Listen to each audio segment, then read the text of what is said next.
겠습니다. 살아도 죽어도 예수님이십니다. 아멘이십니까? 네, 아멘이십니다. 사도행전에 보면 성령의 거룩한 역사를 통해서 이제 교회가 막 세워지게 되는 것을 보게 되죠.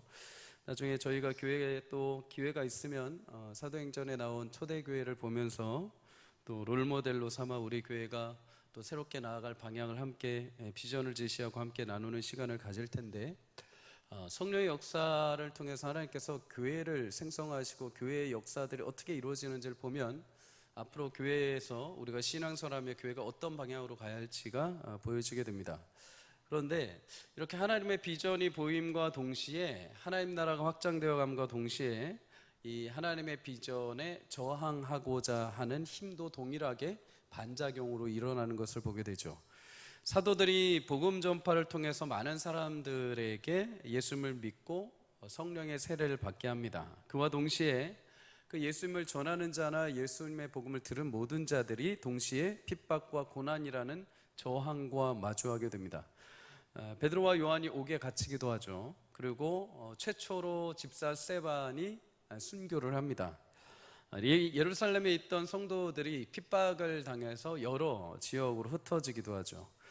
이와 같이 복음을 통해서 하나님 나라가 우리 삶에 찾아오실 때 원래 우리가 가지고 있던 죄성에 사로잡혀 있던 우리 인생이 거기에 거부하는 저항이 일어나게 됩니다. 영광스러운 하나님이 태초에 우리를 창조하셨던 그 아름다운 고귀한 빛으로 우리를 찾아오실 때 우리는 그것을 까맣게 잊고 있었거든요. 죄로 인해서 어둠 가운데 사로잡혀 있던 우리의 영혼, 사단의 권세하로 사로잡혀서 그 빛이 올수록 우리는 자꾸만 저항하는 힘이 발생을 해버린 것입니다. 예로부터 그런 일들이 많이 있었죠. 수천 년 동안 신앙을 지켜오던 믿음의 선조들, 여러 전쟁과 또 가난과 또 여러 고난을 통해서 이런 믿음의 저항들을 받게 되었습니다. 예수님 시대에는 로마인들을 통해서 핍박을 받았죠.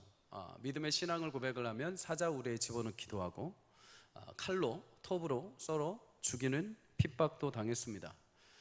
또 전쟁이 한창 우리나라도 있었지만 일제시대전 또 공산 정권이 들어섰을 때든 예수를 믿는다는 이유 하나만으로 핍박을 당하고 목숨을 잃는 처형까지 당하기도 했습니다. 그런데 이런 저항은 오늘날에도 동일하게 일어나고 있습니다. 지금은 칼과 창은 그렇게 많지 않죠. 그런데 이즈음에는 여러 문화, 사상들이 복음에 대한 치열한 저항으로 우리 인생 가운데 일어나고 있습니다. 흘예로 지난주 토요일날 서울광장에서는 낯뜨거운 축제가 있었습니다. 퀴어 축제죠. 쉽게 말해서 동성애를 조장하고 동성 간의 결혼을 합법화시켜 달라는 목소리를 내는 축제입니다. 이들의 외형적인 주장은 포괄적 차별금지법을 통과시켜 달라는 거죠. 물론 작년에 폐지가 됐습니다. 다시 말해서 인권, 평등을 주장하면서 이 인권과 평등은 인종, 출신, 국가, 종교, 사상, 언어, 신분의 차이가 없는 것처럼 성에서도 차이가 없다라는 것을 주장하는 겁니다. 성적으로도 차별받지 말아야 한다. 그 성이 근데 남성, 여성 말고 우리가 생각하는 중성, 내가 생각하는 남성도 여성도 아닌 희한한 성도 차별에는 안 된다. 나는 아침에는 여성이었고 밤에는 남성이 돼도 이성을 차별하면 안 된다. 지금 제가 지어내는 것 같죠? 그런데 실제로 있는 일입니다. 외국에는 벌써 아침에는 자기가 남성이고 저녁에는 자기가 여성. 그래서 나는 분명히 외형은 남성인데 나는 여성이야 하고 여자 화장실 들어가면 아무도 뭐라 할 수가 없는 현실까지 찾아왔죠. 남성이 여성으로 바뀌는 것, 여성이 남성으로 바뀌는 것, 남성과 남성이 사귀고 여성과 여성이 결혼을 하는 것, 비성경적인 성적인 문화를 인간의 인권을 중시한다는 미명 아래 합리화시키려는 사단의 문화적인 영적 전쟁인 것이죠. 여러분, 이런 일들이 이미 유럽과 미국에는 이미 퍼져나가 있습니다. 기독교 부흥 발상제인 영국은 사실 처음에 이런 저항이 있었는데 대수롭지 않게 생각하다가 포괄적 차별금지법이 통과되어 버립니다. 동성 간의 결혼이 합법화되고 이제 동성들을 대해서 함부로 얘기할 수 없는, 그리고 학교에서도 이제 성이 60여 가지가 넘습니다. 남성과 여성만이 있는 게 아니라 여성 조금 남성 조금 있고 또 남성 여성이 막 합쳐져 있는 사람이 있고, 아무튼 막 성이 막 60여 가지가 있습니다. 근데 그 60여 가지를 집에서도 아빠 엄마가 제재를 못합니다. 아이들의 인권이 있다 해서 학교에서 배운 그 성에 대해서 아빠 엄마가 성경적으로 남성만 여성만 있어 라고 하면은 이제 그 부모도 고발을 당하는 거죠. 그래서 영국의 어떤 크리스찬 변호사는 영국이 20년 만에 동성애 국가로 변질된 것을 보면서 대한민국 교회에게 이렇게 충고를 했습니다. 영국도 설마 하다가 무너졌으니 대한민국은 지금이 골든타임입니다. 부디 일어나 세계의 희망이 되어 주십시오.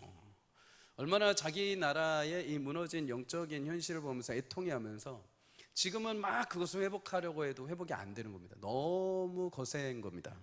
그러니까 한국은 무너지기 전에 지금 그것을 대비하라는 거죠.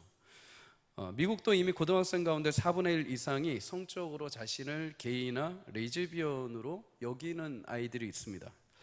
심지어 미국 교회 강단에서는 이제 동성애 차별법이 통과가 되었기 때문에 교회 강단에서 동성애는 죄입니다, 동성애는 비성경적입니다 라고 설교를 하면 이제 동성애자들이 여기 앉아있다가 목사를 고발하면 이제 잡혀갑니다. 벌금을 내야 됩니다. 여러분, 저 벌금 내면 벌금 내주셔야 됩니다. 교회 문을 폐쇄하는 현실까지 찾아왔습니다. 우리나라도 이제 이러한 시대적인 복음의 저항이 치열한 전쟁 한복판에 이제 다가와 있죠. 마약이 다가와 있고 성적인 문란함이 이제 우리도 모르는 사이에 점점 침투해 와 있습니다. 이렇게 퀴어 축제가 있었던 반면 그래도 희망이 되는 것은 그 반대편에서 교회 연합으로 모여서 함께 지난주 토요일 날 기도회를 했습니다. 퀴어 축제에 참여한 사람들에 비해서 숫자가 엄청나게 많았죠. 거룩한 방파제, 2년 전에 저도 여름에 한번 갔었던 걸로 기억을 합니다. 무더운 여름인데 정말 많은 사람들이 바닥에 앉아서 하루 종일 기도하면서 물론 영혼들을 미워하면 안 되지만 그 죄악이 우리 자녀들 현실까지 침투하지 않도록 기도로 함께 했던 시간이 있습니다. 올해도 더 많은 교회들이 함께 참석을 했던 것 같아요. 우리 교회도 이제 조금 더 여러 개 되면 함께 참여해서 기도의 횃불을 들어야 될 줄 믿습니다. 지금도 복음을 붙들고 믿음의 길을 걷는 성도들의 일상에 이렇게 보이지 않게 치열한 영적인 저항과 싸움이 일고 있죠. 그런데 이런 영적인 저항은 사람의 힘으로 맞설 수가 없습니다. 그냥 피켓 뜬다고 아니면은 우리가 막 위협한다고 해서 될 일은 아니죠. 에베소서 6장 12절은 그래서 우리에게 이 씨름은 혈과 육을 상대하는 것이 아니라 통치자들, 권세들, 어둠의 세상 주관자들과 하늘에 있는 악의 영들을 상대한다라고 말씀을 합니다. 이 영적인 치열한 전쟁에서 승리할 수 있는 길이 있다면 유일하게 딱 하나입니다. 그것은 바로 성도가, 교회가 깨어서 기도하는 것입니다. 아무리 위협이 찾아오고 아무리 거대한 저항이 있다 하더라도 기도하는 성도들을 통해서 하나님은 반드시 그의 역사와 은혜로 교회가 승리하게 하실 줄 믿습니다. 여러분, 시대를 위해서 기도할 수 있는 교회가 있다는 것은 큰 행복입니다. 교회는 그냥 무리들이 모여서 그냥 즐겁게 노는 곳이 아니라 이런 영적인 거센 저항을 위해서 깨어서 기도하는 횃불 단지입니다.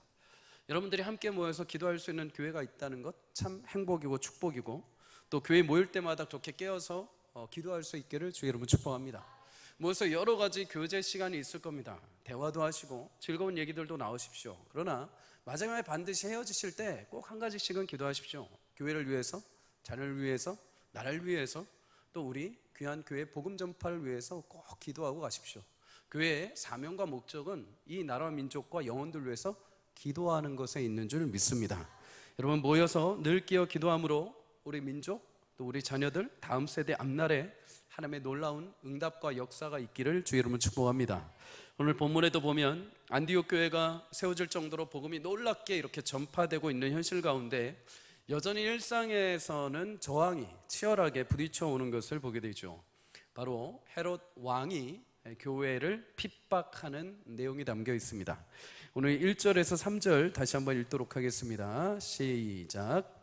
그때에 헤롯 왕이 손을 들어 교회 중에서 몇 사람을 해하려 하여 요한의 형제 야고보를 칼로 죽이니 유대인들이 이 일을 기뻐하는 것을 보고 베드로도 잡으려 할세 때는 무교절 기간이라. 아멘. 1절에 보면 헤롯 왕이 손을 든다는 것은 이제 일을 시작했다는 거죠. 교회 중에 몇 사람을 이제 해치려 하였다라고 말을 합니다. 여기서 헤롯 왕은 헤롯 대왕의 손자입니다. 헤롯 대왕의 손자 헤롯 아그리파 1세라는 왕입니다. 그의 아버지였던 이 헤롯 대왕은 여러분이 잘 아시는 것처럼 예수님이 태어나실 때 유대 지역의 베들레헴 지역의 모든 남자아이들을 태어나면 다 죽이라고 했던 그 왕이 헤롯 대왕이죠. 그리고 이 헤롯 대왕의 아들이 헤롯 안디바라는 왕입니다. 이 헤롯 안디바는 세례 요한을 참수했던 왕이죠. 그리고 예수님을 신문했던 왕입니다. 그리고 이제 그 아들인 오늘 등장한 헤롯 아그리파 1세, 그는 예수님의 제자였던 야고보를 참수하고 베드로를 옥에 가두게 됩니다. 여러분, 헤롯 가문의 내력을 보면 그들은 한결같이 예수님과 대적하는 쪽에 서 있습니다. 한결같이 복음을 반대하고 저항하는 편에 서 있었죠. 여러분, 이런 모습을 보면 신앙의 가문을 지키는 것이 얼마나 복되고 귀한 일인지 모릅니다. 반대편에 서서 내 한평생 살아오면 내 자녀들도 복음의 반대편에 설 확률이 굉장히 많죠. 복음의 문이 열리는 것, 복음의 1세대들은 경험하시겠지만 복음의 문이 열리는 것 굉장히 어려운 일입니다. 그런데 내가 딱 태어났는데, 흔히 말해서 모태신앙, 내가 딱 태어났는데 내 대대로 할아버지, 내 아버지 때부터 계속 신앙이 이어지고 있다는 것은, 이거는 엄청난 큰 축복입니다. 여러분, 자녀들은 부모의 뒷모습을 보고 자란다라는 말이 있죠. 부모의 말, 지식도 배우지만은 부모가 앞서서 한 행위를 뒤에서 자녀들은 보고 똑같이 따라하며 살아가게 되어 있습니다. 신앙도 마찬가지입니다. 신앙이 없는 가정에서 신앙을 만들어내기는 참 쉽지 않죠. 하나님께서 은혜를 주셔서 전도하게 하고 그 문이 열려서 신앙생활을 하는 것은 진짜 큰 축복입니다. 예전에도 한번 제가 말씀드렸던 것 같습니다. 청년 시절에 찬양팀 하던 형제가 있는데, 부모님이 다 불교 집안이고 대대 불교 집안인데, 이 아이가 복음의 은혜를 듣고서 예수님을 믿고 매일 새벽마다 나와서 새벽 기도를 하고 말씀에 심취하기 시작을 합니다. 찬양을 하는데, 어느 날 주일날 딱 아침에 왔는데 여기가 시퍼렇게 멍이 들어있는 거예요. 그래서 뭐냐 그랬더니 아버지한테 재떨이로 맞았다는 거예요. 교회 온다고. 그만큼 1세대의 신앙이 이어지기가 참 어려운 것이죠. 그런데 태어나자마자 복음이 그냥 일상이 그냥 부모님이 기도하는 가정, 그냥 부모님이 예배하는 가정, 부모님이 그냥 하나님을 생각하는 가정에 태어난 자녀들은 큰 축복인 줄 압니다. 여러분, 물론 사춘기가 되고 때로는 신앙에 있어서 자녀들이 방황할 수 있습니다. 여러 고민과 갈등과 마주할 수 있습니다. 그러나 여러분, 그런 시기를 지나서 부모님의 신앙과 믿음이 있어서 앞서 행하고 달려가셨던 모습들을 반드시 훗날에 자녀들 또한 그대로 보고 똑같이 이어가게 되어 있습니다. 물론 요즘에 사춘기 자녀들 때문에 마음고생하시는 분들이 좀 계십니다. 자녀들이 말 안 듣는 건 좋지만은 교회를 안 나오기 때문에 큰 고민에 빠져 계신 분들이 있습니다. 근데 여러분, 이렇게 생각을 해보시면 어떨까요? 여러분들이 청소년 시절에 나는 다 잘한 것 같이 생각이 들지만, 나도 생각해보면 분명히 삐딱했던 적이 분명히 존재합니다. 우리의 기억은 내가 좋았던 것만 기억할 확률이 굉장히 많죠. 그런데 한번 냉정하게 한번 평가를 해보시죠. 저도 모태신앙입니다. 교회가 100m 안에 반경에 살던 사람이죠. 싫으나 좋으나 늘 교회에 아버지가 끌고 가고 어머니가 끌고 와서 늘 교회에서 살던 사람. 그런데 지금 이렇게 생각해보면, 그때는 교회 학교에 주일 오후 예배가 있었습니다. 오전 예배, 교회 학교 오후 예배가 있었죠. 근데 오후 예배 갈 때 몰래 빠져서 오락실에 간 적도 있습니다. 주일날 그렇게 목사님과 전사님이 사 먹지 말라고 하는데 몰래 가서 50원짜리 쭈쭈바를 사 먹은 적도 있습니다. 청소년 시기에 괜히 마음에 이렇게 근자감이 있어가지고 앞에서 공과 공부 인도하시는 선생님을 째려보면서 가만히 앉아가지고 괜히 이렇게 멋부리면서 앉아있다가 아무 말도 안 하고 집에 온 적도 있습니다. 군대 갔을 때는 이제 내가 내 삶을 한번 살아봐야지. 하나님, 제가 19년 동안 열심히 신앙생활했으면 이제 잠깐 한번 놔주시죠. 내 길을 한번 멋지게 펼쳐보겠습니다 하고서 세상에 나가서 내 길을 열심히 찾아본 적도 있습니다. 물론 그리고 다시 돌아왔죠. 그런데 여러분, 그 시간들을 돌아보면 어려서부터 부모님을 따라서 내가 배우고 다녔던 시간들이 내 것이 되지 않았고, 내가 오히려 방황하고 내 시간들을 보내고 내가 여러 일들을 돌아서 오는 그 시간들을 통해서 하나님이 나의 하나님이 되는 시간을 제가 경험을 했습니다. 그 전까지는 부모님 손에 이끌려서 가죠. 그 전까지는 부모님이 착하다고 하니까 가죠. 그 전까지는 모태신앙이니까 가죠. 그런데 반 정도는 아직 내 신앙이 아닌 거죠. 그 전까지는 권사님들이, 집사님들이 칭찬하니까, 장로님들이 칭찬하니까 이게 맞나 보다 하고 가는 겁니다. 그런데 정작 그거는 부모님의 신앙을 따라서 가는 거였죠. 근데 어느 순간부터 이제 이 하나님이 내 하나님이 돼야 됩니다. 이제 이 예수님이 나의 구주가 되어주셔야 되죠. 그런데 그 공백기가 있는 겁니다. 시간을 들여서 생각도 해보고 부딪혀 보기도 하고 방황도 해보고, 정말 내가 이렇게 살았는데 하나님이 나를 도와주시나 하고서 시험도 해보고. 근데 그 시간들이 방황하는 시간들이죠. 근데 여러분, 그 시간들을 지나서 막상 이제 마지막에 하나님을 다시 만나고 돌아오게 되면은 부모님이 걸어가셨던 그 길을 똑같이 가게 된다니까요. 근데 우리는 이 시간이 훅 없고 빨리 오기를 바라는 거죠. 사랑하는 성도님들, 이 시간 동안의 여유를 주시기를 주의 이름으로 축복합니다. 아이들이 내 인생의 부모님의 하나님을 따라가는 게 아니라 자신의 하나님을 만나야 됩니다. 자신이 예수님을 만나야 됩니다. 부모님이 다른 거, 물질적인 거 학원 보내주고 옷 입혀주고 먹여줄 수 있습니다. 그러나 천국 보내주는 거는 내가 할 수 없습니다. 그것은 하나님이 이 아이에게 오셔서 만나주시고 시간 동안에 이 아이에게 인격적인 변화를 주시고 이 아이가 거기 앞에 무릎을 꿇어야 됩니다. 강제적으로 꿇릴 수 없습니다. 그 꿇림은 하나님이 정하신 때와 하나님이 정하신 시간 안에서 이루어질 것입니다. 그리고 나서 그 아이는 돌아와서 부모님이 왜 그렇게 살았는지, 왜 그렇게 사실 수밖에 없는지를 이해하며 자기도 똑같이 그 믿음의 길을 똑같이 걸어가게 될 것입니다. 사랑하는 성도님들, 여러분의 가문, 가족마다 하나님이 허락하신 믿음의 때 신실한 여정의 시간들이 분명히 있습니다.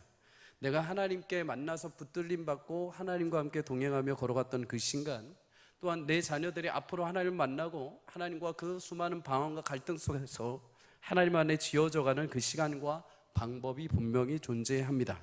그리고 그 시간들이 지나서 반드시 하나님께서 우리 자녀들이 우리 부모님 세대가 걸어갔던 그 길을 쫓아서 동일하게, 아니 더 멋지게, 더 영광스럽게 우리 부모님 세대를 밟고 일어나서 아름답게 믿음의 거룩한 세대로 일어나게 될 줄 믿습니다. 부모님들이 상한 갈대와 같고 꺼져가는 등불과 같은 현실과 마주했을 때도 예수님을 붙들었던 그 모습을 보고 사랑하는 우리 자녀들도 또한 이 시대에 굉장히 어렵고 유혹이 많지만 그럼에도 돌고 돌아와서 부모님들이 예수님을 붙들고 걸어가셨던 그 현실처럼 이들도 또한 예수님을 붙들고 믿음의 가문을 이어가게 될 것입니다. 그러니 예수님을 사랑하고 기도하시고 포기하는 그 자리에서 일어나 다시 주님께서 우리 자녀들을 이끌어 가실 것을 믿고 담대하게 이 땅을 믿음으로 살아갈 수 있기를 주의 이름으로 축복합니다.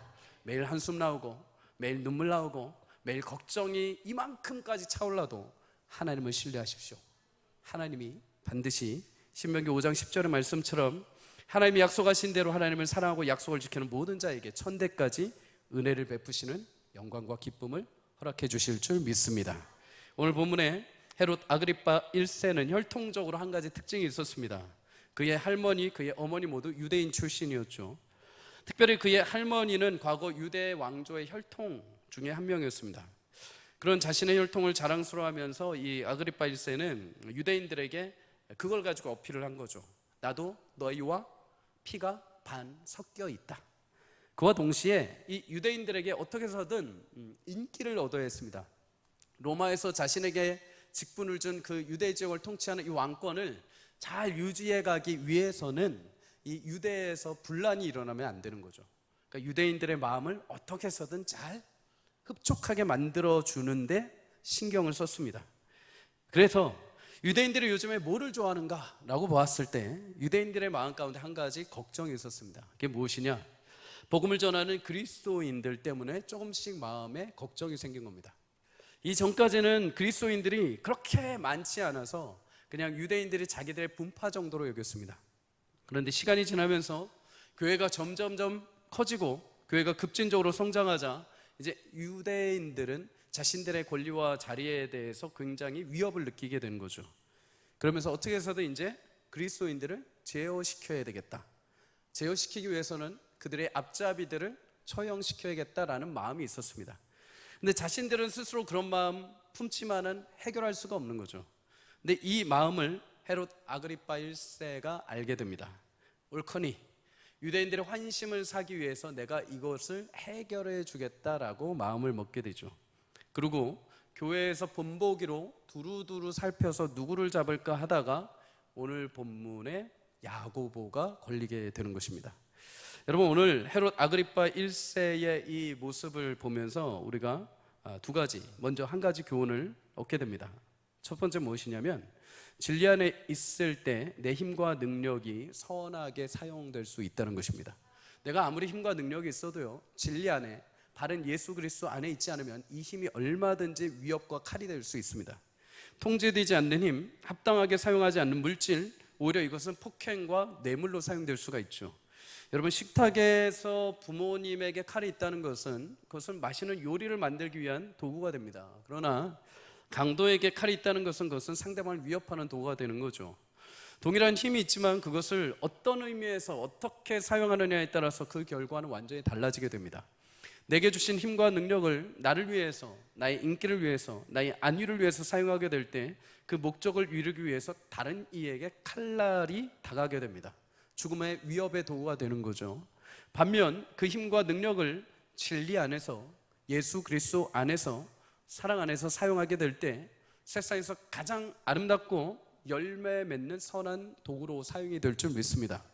당시에 헤롯은 유대인들을 다스리는 그 힘과 권력을 자신의 안위와 자신의 정치적인 입지를 굳히기 위해 사용을 하게 됩니다. 결국 이 칼날은 엉뚱하게 교회에 있는 야고보를 죽이는 칼날이 되어버리죠. 그런데 여러분, 반대로 세상에서 이것보다 더 크고 위대하신 힘과 능력을 가졌음에도 인생들을 향해서 칼날이 아니라 인생의 생명이 되도록 진리 안에서 그 힘을 사용하신 분이 계십니다. 바로 예수님이십니다. 예수님은 자신이 가진 힘과 능력을 자신의 안위, 자신의 인기를 위해 사용하지 않으십니다. 오직 선하신 뜻을 따라 구원의 계획을 가지고 계신 하나님 아버지를 위해서, 사랑하는 하나님께서 그의 백성들 사랑하시는 그 인생들을 위해서 그 능력을 사용하십니다. 병들어 소외된 자들에게 치유의 손을 대십니다. 귀신 들려 육체의 영혼이 지배당한 영혼들에게 자유의 손을 대십니다. 죄로 인해 인생의 두려움과 염려와 불신 가운데 있는 사람들에게 치유와 사랑의 손을 대어 주십니다. 그렇게 자신의 힘을 육체의 기회로 삼지 않고 우리를 살리기 위해 자신의 육체를 내어주는데 그 힘을 쓰셨을 때 우리 온 인생이 구원의 놀라운 은혜와 자유와 해방의 은혜를 맛보게 된 줄 믿습니다. 성도님들, 시편 68편 35절은 말합니다. 이스라엘의 하나님은 그의 백성에게 힘과 능력을 주시나니 하나님을 찬송할지어다. 하나님은 그의 자녀들에게 힘과 능력을 주시는 분입니다. 여러분에게 주어진 힘, 여러분에게 주어진 능력, 여러분에게 주어진 재물, 여러분에게 주어진 지식, 모든 것들은 하나님이 사랑하셔서 베풀어 주신 은혜입니다. 내가 세상에 가지고 있는 힘, 나의 지식, 나의 배경, 나의 학식, 뛰어난 신앙의 열심마저도 하나님이 베풀어 주신 고귀한 힘과 능력인 줄 믿습니다. 그런데 이 힘과 능력을 어떻게 사용하느냐에 따라서 하나님이 주신 그 아름다운 능력과 영광을 발휘하게 되는 거죠. 부디 여러분에게 주어진, 또 저에게 주어진 자그마한 힘이라 하더라도 그리스도 예수 안에서 하나님을 위해, 또 귀한 영혼들을 위해서 사용하여 귀한 열매가 맺혀지는 귀한 에너지가 될 수 있기를 주의 이름으로 축복합니다.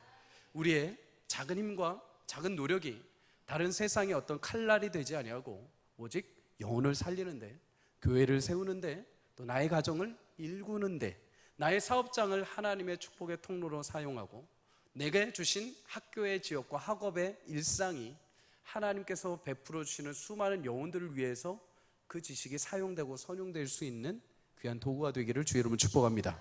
여러분, 또 한 가지 교훈이 있습니다. 그것은 무엇이냐? 우리 야고보를 보면서 알 수 있는 교훈인데요, 예수님은 어리석은 나의 간구마저 가장 완벽한 응답으로 역사하시는 분입니다. 여러분, 헤롯은 자신의 인기와 명성을 위해서 정치적으로 교회를 돌아보면서 본보기로 죽일 자를 모색해서 야고보를 죽이게 되죠. 그런데 왜 하필 야고보인가? 물론 야고보가 당시에 굉장히 열정도 있고 복음 전파에서 두각을 나타낼 수 있었습니다. 그런데 그것보다도 야고보가 죽은 이유, 가장 먼저 죽은 이유에 대해서 우리가 조금 더 유추를 해보자면, 야고보에게는 예수님과 관련된 에피소드가 한 가지 있죠. 마태복음 20장에 보면 야고보의 어머니, 요한과 야고보는 형제죠. 야고보와 요한의 어머니인 살로메가 예수님에게 찾아오게 됩니다. 왜 찾아왔을까요? 우리 마태복음 20장 21절 한번 읽어볼게요. 시작. 예수께서 이르시되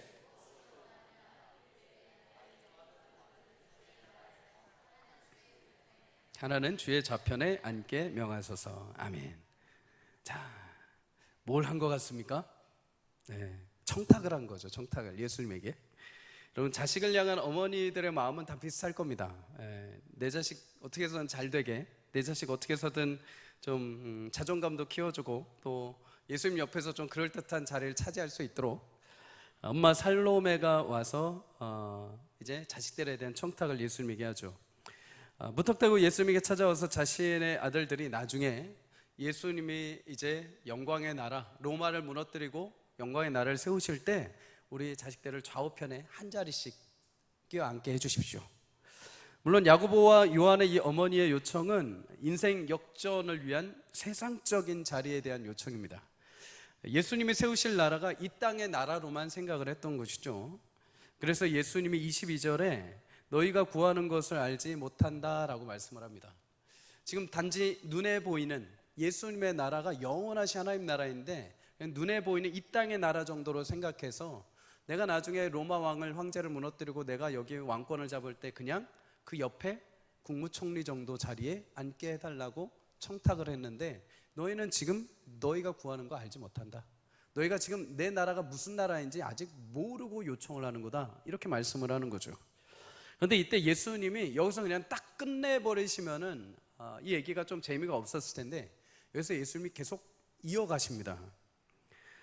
어떤 반응을 보이시냐면, 너희가 잘 알지도 못하면서 무슨 말을 하느냐, 이렇게 돌려보시는 게 아니라 살롬의 요청을 받아들이십니다.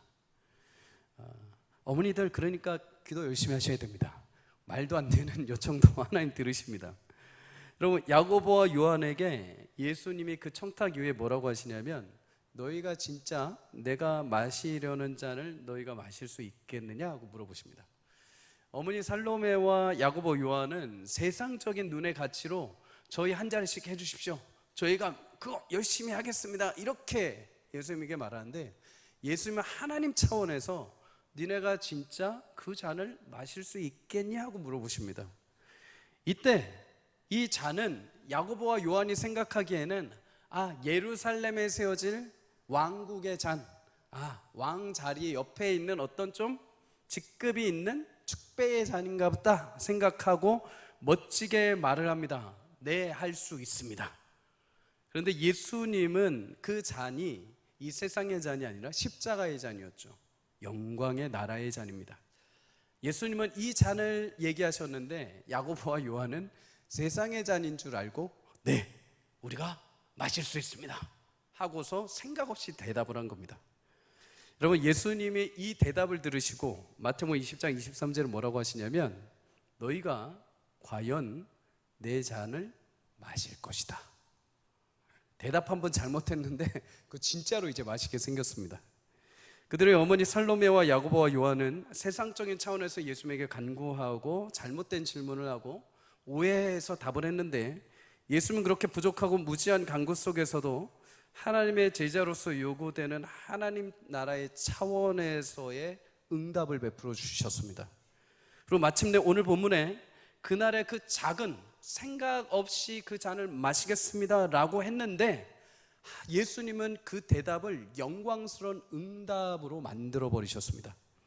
그 중에 야고보가 가장 먼저 그 예수님의 잔을 마시고 순교하는 영광을 얻게 되죠. 그의 형제 요한은 요한계시록 1장 9절에 보면 예수님의 복음을 위해서 반모섬이라는 곳에 유배되어서 제자들 가운데 가장 마지막까지 성경을 기록하고 숨을 거두게 됩니다.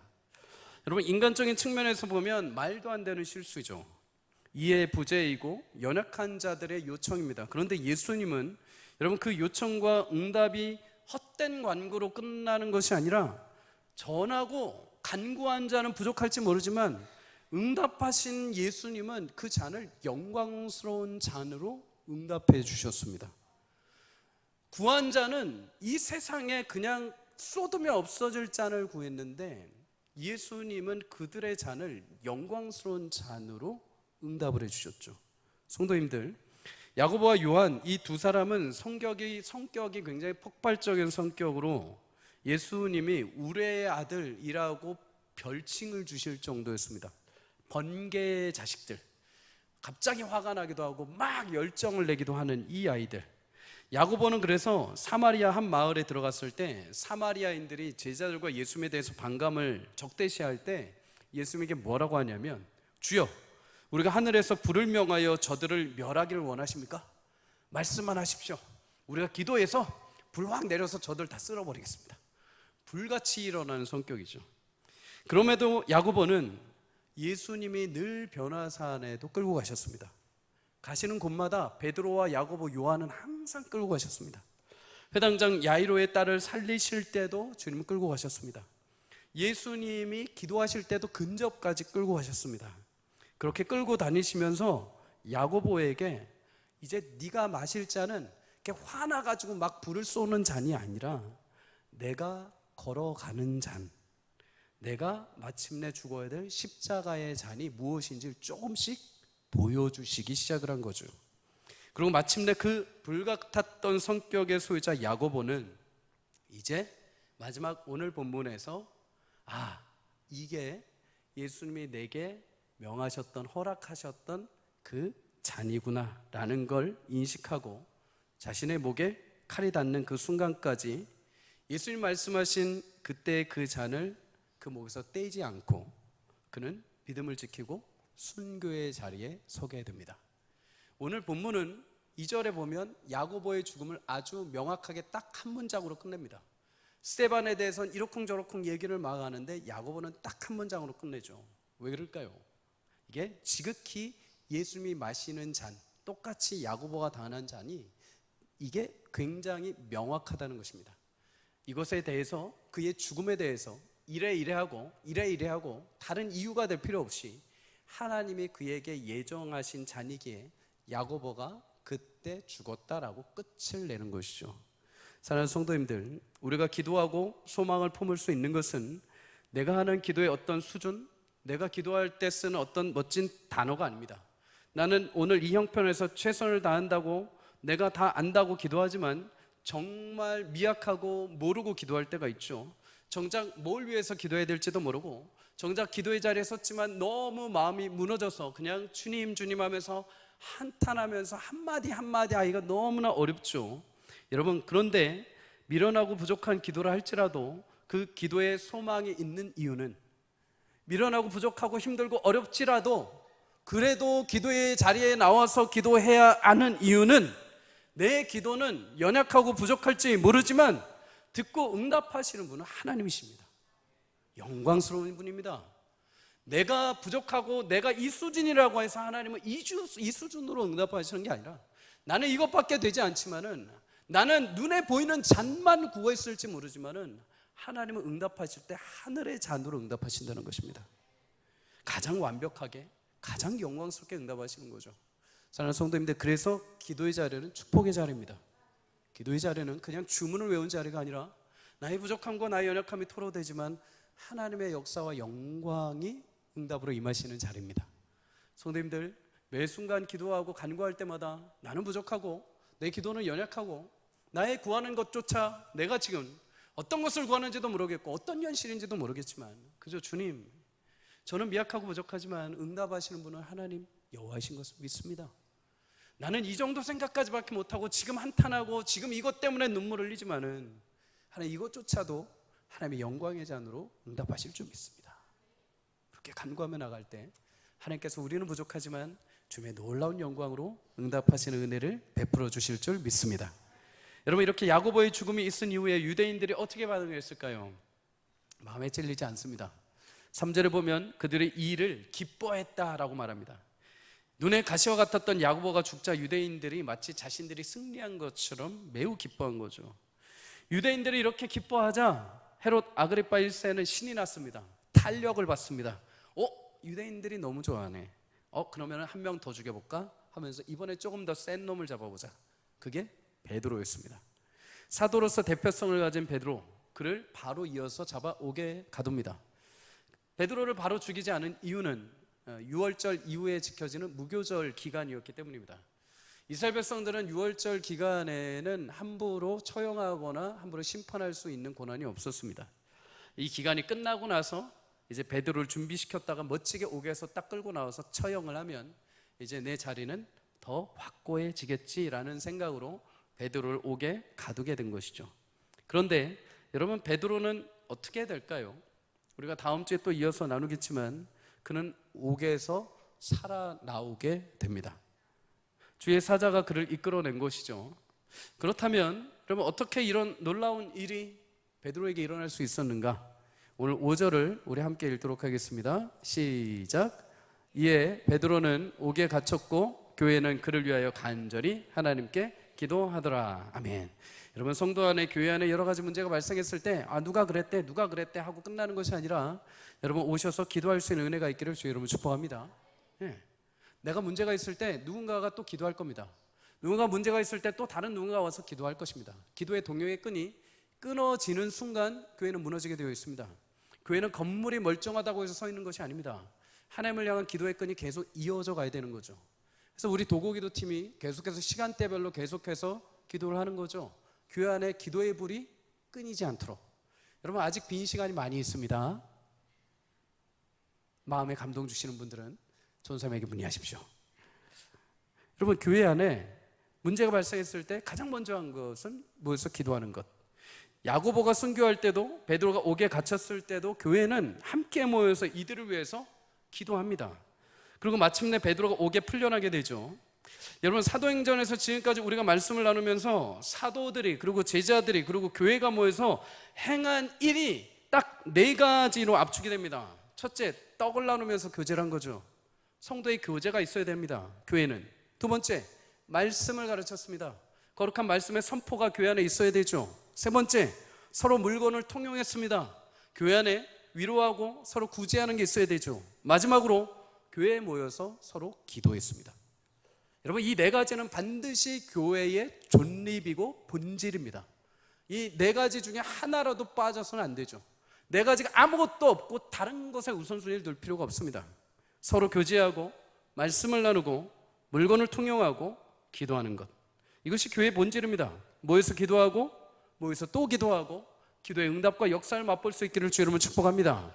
교회가 건강해지는 것은 초대교회부터 하나님께서 이미 우리에게 알려주셨습니다. 말씀을 나누고 교제하고 구제하고 기도하는 것. 그런데 여러분, 오늘 기도를 가만히 보면 한 가지 의아한 것이 있죠. 여러분, 분명 야고보가 잡혔을 때도 교회가 기도했을 겁니다. 베드로가 잡혔을 때도 교회가 기도합니다. 그런데 하나님이 교회가 분명히 기도했는데 야고보는 순교하게 되고 베드로는 풀려나게 됩니다. 야고보를 위해서 기도를 덜 한 걸까요? 아니요. 똑같이 뜨겁게 기도했을 겁니다. 그런데 왜 야고보는 죽고 베드로는 풀려나게 되었을까요? 여러분, 사도행전 4장에 보면 베드로와 요한이 공회에 붙들렸다가 풀려나는 장면이 나옵니다. 그때도 교회 공동체가 무엇을 하느냐? 기도를 합니다. 근데 이때 교회 공동체가 뭐라고 하나님 앞에 기도하냐? 사도행전 4장 29절에 31절 이렇게 말합니다. 주여, 이제도 그들의 위협함을 굽어보시옵고 또 종들로 하여금 담대하게 하나님의 말씀을 전하게 하여 주시오며 손을 내밀어 병을 낫게 하시옵고 표적과 기사가 거룩한 종 예수 그리스도의 이름으로 이루어지게 하옵소서 하더라. 빌기를 다음에 모인 곳이 진동하더니 무리가 다 성령이 충만하여 담대히 하나님의 말씀을 전하니라. 여러분, 교회가 기도한 내용이 무엇입니까? 야고보 풀어주세요, 베드로 풀어주세요가 아니라 베드로와 야고보가 그렇게 있다 한들 하나님 저들에게 믿음을 주시고 성령의 은혜를 주셔서 저 핍박과 고난 속에서도 하나님의 말씀이 증거되게 해주십시오. 저들이 묶여있는 현실 속에서도 하나님 나라가 이루어지는 복음이 증거되게 하옵소서. 여러분, 오늘 본문의 교회도 역시 그렇게 기도했을 것입니다. 그런데 하나님이 어떻게 응답을 하셨는가? 응답하셨죠. 야고보의 죽음을 보고 유대인들 분명히 자신들이 승리한 것처럼 환호성을 지르며 좋아했습니다. 그런데 사실 야고보의 죽음은 여러분 유대인들의 승리가 아니라 예수님의 승리이죠. 왜요? 야고보는 그의 운명이 예수님과 같은 잔을 마시기로 이미 약속이 되어 있습니다. 오히려 야고보가 신앙을 저버리고 배도를 하고 그 죽음의 잔을 회피했다면 그게 예수님에겐 오히려 실패의 잔이죠. 그러나 오히려 예수님 입장에서는 야고보가 그 길을 따라 승리한 것입니다. 여러분, 예수님이 야고보가 죽었을 때 유대인들은 자신들이 승리한 것처럼 환호성을 질렀다고 했죠. 똑같은 상황이 그 전에 또 있었습니다. 예수님이 십자가에 달려 죽으셨을 때 유대인들 똑같이 환호성을 질렀습니다. 자기들이 이긴 줄 알았죠. 사단이 이긴 줄 알았죠. 그런데 예수님 3일 만에 부활하심으로 사단의 권세를 꺾으시고 뱀의 머리를 상하게 하신 줄 믿습니다. 그 죽음은 그 실패가 아니요 진정 하나님의 승리였던 것이죠. 야고보의 죽음도 순교도 그것이 그냥 힘없어서 하나님이 지신 것이 아니라 예수님이 그의 어려운 시절, 부족했던 시절에 고백했던 그 기도를 예수님이 응답하시고 오늘 이 자리에서 성취하신 놀라운 사건이 되는 것입니다.